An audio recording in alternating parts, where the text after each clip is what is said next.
તો જોઈને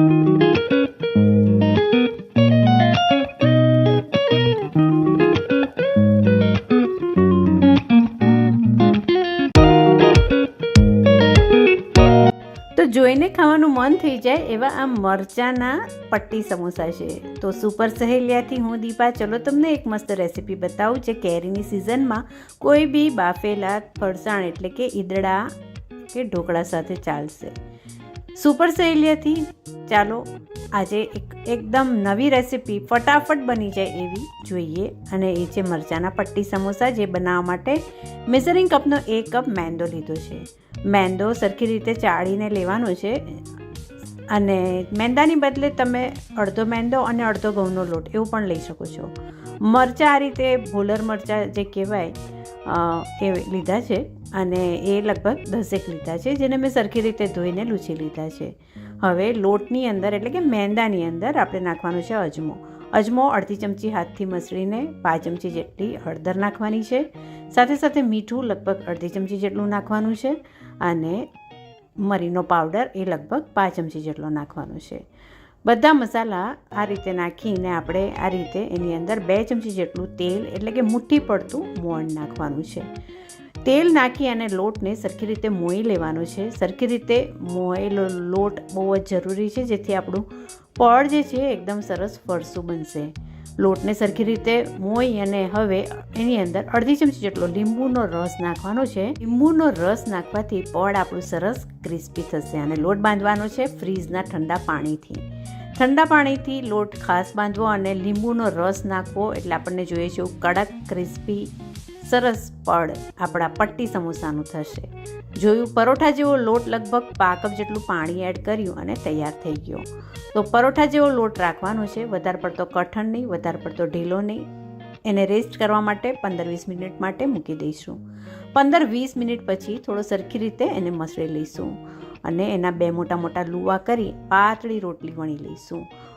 તો આ રીતે એની પાતળી રોટલી વણી લેવાની છે. તો ફ્રેન્ડ્સ, આ મરચાંના પટ્ટી સમોસા બહુ જ સરસ રેસીપી છે અને ખાસ કરીને મેં કહ્યું એમ રસની સિઝનમાં જ્યારે રસની જોડે તમે ઈદડા બનાવતા હોય તો બીજું તળેલું ફરસાણ અને થોડો ચટાકો કહી શકાય એવા આ મરચાંના પટ્ટી સમોસા બહુ જ ફાસ્ટ બની જાય છે.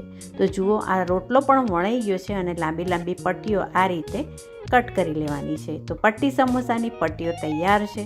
ગેસ્ટ વધારે આવવાના હોય તો પટ્ટી આ રીતે તૈયાર કરી અને એક ડબ્બામાં તમે થોડું થોડું વચ્ચે અટામણ સ્પ્રેડ કરી અને રાખી શકો છો અને ટાઈમે એને બનાવી શકો છો. હવે મરચાં આ રીતે કટ કરી લેવાના છે. તો આ રીતે કટ કરી અને અંદર બિયા કાઢવાની કોઈ જરૂર નથી. બિયા સાથે જ મરચાં આ રીતે કટ કરી અને અંદર આપણે એક મસાલો ભરવાનો છે. મસાલો કયો જોતા રહો મારી સાથે. મરચાંનો કટ બધાના અપાઈ ગયા છે અને હવે એક બાઉલમાં લગભગ અડધી ચમચી જેટલું રોક સોલ્ટ એટલે કે સિંધવ મીઠું, આ પછી રેગ્યુલર મીઠું પણ લઈ શકો છો અને સાથે સાથે આમચૂર પાવડર નાખવાનો છે અને એ પણ અડધી ચમચી જેટલો. તો આમચૂર પાવડર અને આ રોક સોલ્ટ એટલે કે સિંધવ મીઠું 2 ભેગું કરી મરચાંની અંદર ચપટી ચપટી ભરી લેવાનું છે. એટલે મરચાં આપણા ફીકા નહીં લાગે અને આમચૂર પાવડરથી થોડો ટેંગી ટેસ્ટ બહુ જ સરસ લાગશે. તો ફ્રેન્ડ્સ, ખૂબ જ ઓછા મસાલામાં બની જાય અને ફટાફટ બની જાય એવા આ મરચીના પટ્ટી સમોસા એઝ અ સ્ટાર્ટર પર ટોમેટો કેચઅપ સાથે તમે આપી શકો છો, સર્વ કરી શકો છો મહેમાનોને.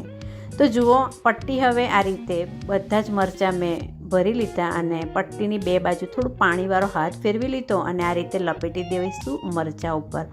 તો ફ્રેન્ડ્સ, જોઈ શકો છો તમે આ રીતે પાણીવાળો હાથ 2 બાજુ થોડો કરવાથી સરસ રીતે ચોંટી જશે અને તળતી વખતે છૂટી નહીં પડે. પટ્ટી થોડી નાની હોય તો આ રીતે તમે 2-3 ટુકડે એને લગાવી શકો છો. મોટી પટ્ટી હોય તો એક પટ્ટીથી આખું મરચું લપેટાઈ જાય છે. પણ આજે આપણે થોડીક આ પટ્ટી રોટલાની સાઇઝ પ્રમાણે થોડી નાની છે, તો આ રીતે એને આપણે પાણીનો હાથ કરી થોડી ભીની કરી અને લપેટી દઈશું. તો ફ્રેન્ડ્સ, આ રીતે બધા જ મરચાં જે છે એ આપણે આ રીતે પટ્ટીથી લપેટીને તૈયાર કરી લેવાના છે. ફ્રેન્ડ્સ, રેસીપીને વધારે ઇન્ટરેસ્ટિંગ બનાવવા માટે તમે મરચાંની અંદર બટાકાનો માવો જે બટાકા વડામાં બનાવો છો કે પછી સમોસાનો માવો જે બટાકા અને વટાણાનો આપણે બનાવીએ છીએ એ પણ મરચાંની અંદર સ્ટફ કરી અને આ રીતે પટ્ટીથી એને કવર કરીને સમોસા બનાવી શકો છો. એ રેસીપી પણ ક્યારેક પટ્ટી સમોસા મરચાંના નંબર 2 કરીને આપણી ચેનલ પર મૂકીશું. થોડા ઘણા નવા વેરિએશન સાથે જોતા રહેજો, જોડાયેલો રહેજો સુપર સહેલિયા સાથે. તો જુઓ, બધા જ પટ્ટી સમોસા આ રીતે મેં પટ્ટીઓ લગાડીને તૈયાર કરી દીધા છે. મરચાં એકદમ સરસ રીતે કપડાઈ પહેરાઈ અને તૈયાર થઈ ગયા છે અને હવે બસ એને ફ્રાય કરવાની વાર છે. એટલે જુઓ કેટલો સરસ એનો લુક દેખાઈ રહ્યો છે અને પટ્ટીઓ તમે તળાયા પછી જોશો તો બહુ જ સરસ દેખાશે. એક બાજુ તવીમાં તેલ મૂકી દીધું છે. ગરમ તેલ થાય એટલે કે હોટ ઓઇલ થાય એટલે મીડિયમ ફ્લેમ કરી દેવાની અને સરસ ગુલાબી કલરના આપણા આ પટ્ટી સમોસા તળી લેવાના. એકદમ કડક અને ફરસું પડતો થવાનું જ છે કેમ કે આપણે નાખ્યો છે લોટમાં લીંબુનો રસ અને મુઠ્ઠી પડતું મોણ. તો જુઓ, પટ્ટી સમોસાને એ પણ મરચાંના નવું જોવા મળશે. ખાસ સુપર સહેલિયા ઉપર ગુજરાતી ઓથેન્ટિક રેસિપીઝના નવા આઈડિયા અને ખૂબ જ સરળતાથી ઘરના મસાલામાંથી બની જાય એ જોવા માટે જોડાયેલા રહેજો સુપર સહેલિયા સાથે.